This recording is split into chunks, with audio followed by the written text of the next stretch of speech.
अस्सलाम वालेकुम। आज जो हमारा लेक्चर है वो है प्रिंसिपल ऑफ इकोनॉमिक्स का। आज लेक्चर नंबर 11 है। चैप्टर नंबर हमने 5 स्टार्ट किया हुआ था। लास्ट टाइम जो हमने डिस्कस किया था वो था हमारे पास लॉ ऑफ रिटर्न्स।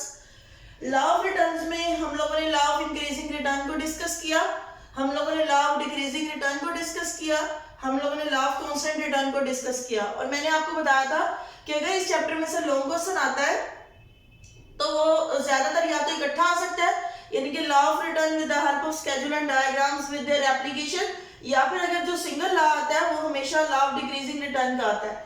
ये भी एक छोटा सा टॉपिक है लॉ ऑफ वेरिएबल प्रोपोर्शन का। अगर ये सवाल पेपर में वैसे आपके आता नहीं है, अगर आ जाए तो आपने इसके स्टार्ट में भी वैसे ही प्रोडक्शन की डेफिनेशन, उसके दोनों कॉन्सेप्ट कार्डिनल और ऑर्डिनल अप्रोच के कॉन्सेप्ट। कार्डिनल ने जैसे कि दो लॉ दिए थे, लॉ ऑफ रिटर्न्स और लॉ ऑफ वेरिएबल प्रोपोर्शन, ये उसका दूसरा लॉ है। और ऑर्डिनल अप्रोच ने आइसोक्वांट टर्म दिया था, वो आप लोगों ने वो आपके सिलेबस में ही नहीं है। लॉ ऑफ वेरिएबल प्रोपोर्शन देखिएगा होता क्या है, with the use of factor of labour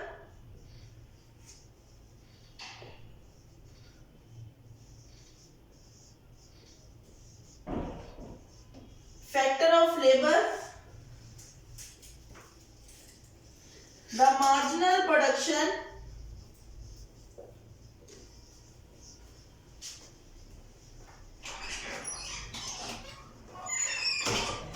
increases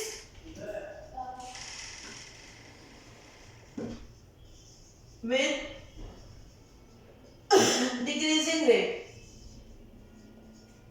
इसमें क्या हो कि आपकी हम लोग with the use of factor of labour the marginal production पहले बढ़े और फिर क्या होती चली जाए कम, यानी कि इसको उर्दू में लिखते हैं मेहनत की इकाई के मुसलसल इस्तेमाल से मुख्तलिफ पैदावार पहले बढ़े और फिर कम हो जाए, इसे हम कानून मुतगय्यर तनासुब कहते हैं। देखिए डेफिनेशन हम लोगों ने कर ली, जैसे कि नाम यहाँ पे क्यों है चेंजिंग। देखिए लॉ ऑफ इंक्रीजिंग रिटर्न हमने पढ़ा। लॉ ऑफ इंक्रीजिंग रिटर्न में क्या था कि फैक्टर ऑफ लेबर के इस्तेमाल से हमारी जो मार्जिनल प्रोडक्शन है वो क्या हो जाए, इंक्रीज हो जाए। आपने डिक्रीजिंग रिटर्न पढ़ा, उसमें हमारी मार्जिनल प्रोडक्शन क्या हो जाए, कम हो जाए।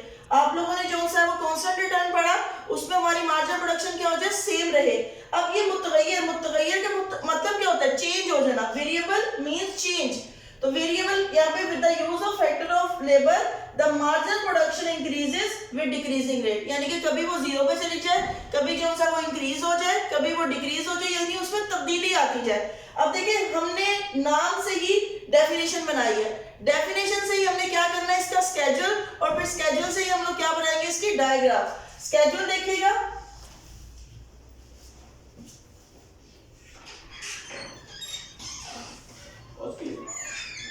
कैपिटल, चूंकि ये कार्डिनल अप्रोच का लॉ है, इसमें कैपिटल आपके पास क्या होता है, कांस्टेंट होता है। Labour with the use of factor of labour, marginal production increase with decreasing rate. पहले क्या हो रही है, वो बढ़ रही है। देखिए हमने यहाँ पे क्या लिखा है, the marginal production increases with decreasing rate. तो मार्जिनल प्रोडक्शन पहले इंक्रीज हो, फिर क्या होना शुरू हो जाए, बढ़ जाए, डिक्रीज हो जाए, सॉरी। उसके बाद आपको पता है टोटल प्रोडक्शन हम लोग कहते हैं तमाम पैदावार का मजमुआ। पहला लेबर लगाया तो हमारी पैदावार कितनी थी, 2, मजीद हमारी कितनी प्रोडक्शन हुई, 4, तो टोटल कितनी होगी, 6, मजीद हमारी 6 हुई तो टोटल कितनी होगी, 12, मजीद 4 हुई तो टोटल कितनी होगी, 16, मजीद 2 हुई तो टोटल कितनी होगी, 18, और इसी तरह इसमें 0 ऐड किया तो वो 18 ही रहे, और इसमें -2 किया तो वो कितनी होगी, 16 होगी। इसके बाद हम लोगों ने फाइंड करना होता है एवरेज प्रोडक्शन, क्योंकि इसमें आपका लॉ वेरिएबल प्रोपोर्शन है, तो हम डिफरेंट प्रोडक्शन को वेरी करते हैं एक दूसरे के साथ। भाई मार्जिनल प्रोडक्शन पे क्या इफेक्ट हो रहा है, टोटल प्रोडक्शन पे क्या इफेक्ट हो रहा है और आपकी जो एवरेज प्रोडक्शन है इस पे क्या इफेक्ट हो रहा है। एवरेज प्रोडक्शन का कल मैंने आपको फार्मूला बताया भी था कि average production is equal to total production divided by labour, यानी कि टोटल प्रोडक्शन को अगर हम किस में डिवाइड कर दें, अगर लेबर में डिवाइड कर देते हैं तो आपके पास क्या आ जाती है, एवरेज प्रोडक्शन आ जाती है। देखिएगा 2 को 1 पे डिवाइड करेंगे तो 2 ही आएगा, 6 को 2 पे डिवाइड करेंगे तो 3 आ जाएगा, 12 को 3 पे डिवाइड करेंगे तो 4 आ जाएगा, 16 को 4 पे डिवाइड करेंगे तो 4 आ जाएगा। अब 18 को 5 पे डिवाइड करेंगे तो क्या आएगा, हम लोग इसको, अभी कैलकुलेटर तो अवेलेबल नहीं है, इसको ऐसे ही कर लेते हैं।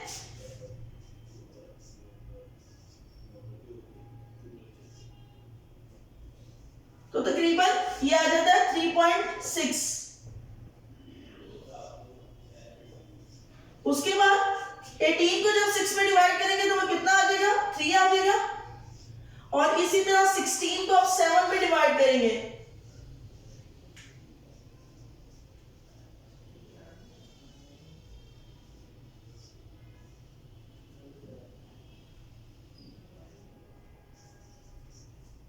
तो ये तकरीबन 2.2 बनती है फिगर। कितनी बनती है, 2.2। आप कैलकुलेटर से इसको कर लीजिएगा। फिर मैं दोबारा आपको बता रही हूँ कि एवरेज प्रोडक्शन हम लोगों ने कैसे ली है कि टोटल प्रोडक्शन को हमने डिवाइड किस में किया, लेबर पे डिवाइड किया। 2 को 1 पे डिवाइड किया तो 2 आ गया, 6 को 2 पे डिवाइड किया तो क्या आ गया, 3 आ गया, 12 को 3 पे डिवाइड किया तो 4 आ गया, 16 को 4 पे डिवाइड किया अगेन 4 आ गया, 18 को 5 पे डिवाइड किया तो 3.6। अभी मेरे पास कैलकुलेटर अवेलेबल नहीं था तो मैंने ऑलरेडी किया, आप लोग इसको कैलकुलेटर में कर लीजिएगा। 18 को 6 पे डिवाइड किया तो 3 आ गया, इसी तरह 16 को 7 पे डिवाइड किया तो वो हमारे पास तकरीबन 2.33, आप लगा लें कि 2.33 हमारे पास फिगर आ जाती है। अब हम लोगों ने इसकी क्या बनानी है, डायग्राम बनानी है। अच्छा, बुक में आपकी इकट्ठी डायग्राम बनी है, आपने इकट्ठी नहीं बनानी, आपने कोशिश करनी है कि अलग-अलग ही डायग्राम। आप देखिए हमने अपने जो कोऑर्डिनल अप्रोच है उसको अप्लाई करा है। कोऑर्डिनल अप्रोच के मुताबिक हमारा कैपिटल क्या होता है, कांस्टेंट होता है, और हमारी लेबर क्या होती है, वेरिएबल। लॉ का नाम था कि हमारा लॉ ऑफ वेरिएबल प्रोपोर्शन। तो with the continuous use of factor of labour the marginal production increases with decreasing rate, कि मार्जिनल प्रोडक्शन मुख्तलिफ पैदावार पहले बढ़ती है और फिर क्या होना शुरू हो जाती है, कम होना शुरू हो जाती है। देखिए यहां तक आपकी मार्जिनल प्रोडक्शन क्या हो रही है, इंक्रीज। देन आपकी मार्जिनल प्रोडक्शन क्या हो रही है, डिक्रीज। देन आपकी मार्जिनल प्रोडक्शन क्या हो जाती है, 0। देन आपकी मार्जिनल प्रोडक्शन क्या हो जाती है, नेगेटिव। टोटल प्रोडक्शन की बात करें, टोटल प्रोडक्शन पहले इंक्रीज होती है, देन क्या होना शुरू हो जाती है, कांस्टेंट सेम रहती है, और फिर क्या होना शुरू हो जाती है, डिक्रीज। इसके बाद एवरेज प्रोडक्शन वैसे ही वेरी करती है, एवरेज प्रोडक्शन कभी बढ़ रही है और कभी क्या होना शुरू हो रही है, कम होना शुरू हो रही है। अब इसको डायग्राम्स के थ्रू हम लोग देखते हैं। डायग्राम देखिएगा। अच्छा, मैं आपको बता रही थी कि बुक में हमारे पास जो डायग्राम बनी हुई है वो आप कह लें कि इकट्ठी बनी हुई है। हम लोगों ने सेपरेट सेपरेट डायग्राम बनानी है, इकट्ठी नहीं बनानी है आपने। रिलेशन जब हम लोग शो करेंगे वो जो है वो बाद में शो करेंगे उसका, एक्स एक्सिस और वाई एक्सिस। एक्स एक्सिस पे आपको पता है हम लोग लेबर लेते हैं, वाई एक्सिस पे क्या लेना है, मार्जिनल प्रोडक्शन और एवरेज प्रोडक्शन। मार्जिनल और एवरेज जो है आप लोगों ने इकट्ठी लेनी है और टोटल प्रोडक्शन अलग लेनी है, ठीक है। क्योंकि क्यों लेनी है, क्योंकि इनकी जो फिगर्स है वो डिफरेंट है टोटली।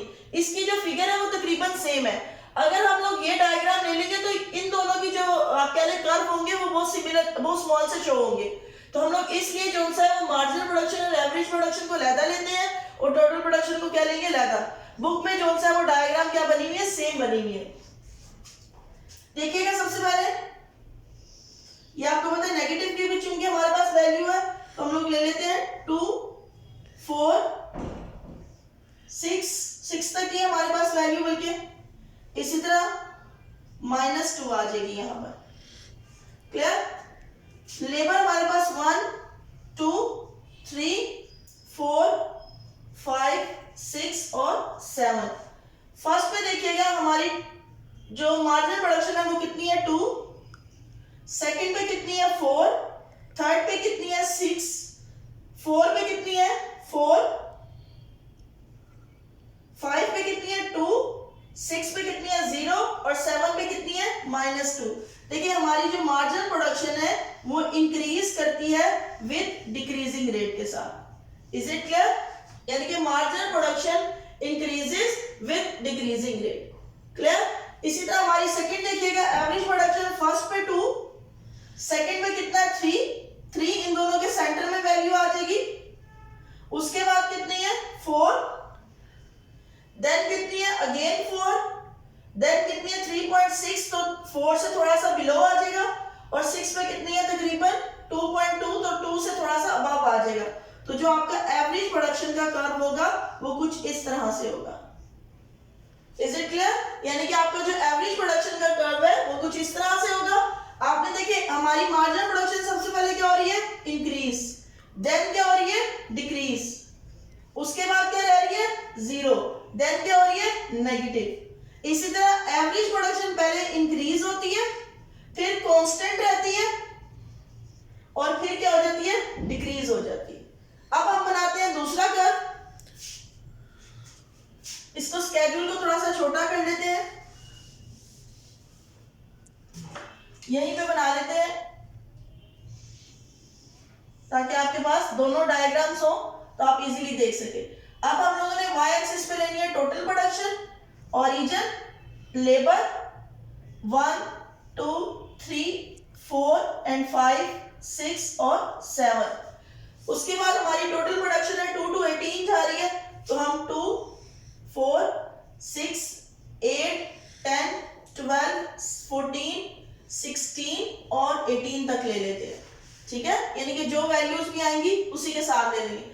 फर्स्ट पे देखिएगा टोटल प्रोडक्शन आपकी कितनी है 2 है, सेकंड पे आपकी टोटल प्रोडक्शन कितनी है 6, 3 पे आपकी टोटल प्रोडक्शन कितनी है 12, 4 पे आपकी टोटल प्रोडक्शन कितनी है 16, 5 पे आपकी टोटल प्रोडक्शन कितनी है 18, 6 पे आपकी टोटल प्रोडक्शन कितनी है 18 और 7 पे आपकी टोटल प्रोडक्शन कितनी है अगेन 16। तो आपकी जो टोटल प्रोडक्शन है वो इंक्रीज करती है विद डिक्रीजिंग रेट के साथ। ठीक है, ये आपकी टोटल प्रोडक्शन का कर्व। पहले आपकी टोटल प्रोडक्शन क्या कर रही है इंक्रीज कर रही है, देन आपकी टोटल प्रोडक्शन क्या रह रही है सेम या फिर कांस्टेंट रह रही है, और उसके बाद आपकी जो टोटल प्रोडक्शन है वो क्या होना शुरू होगी है डिक्रीज।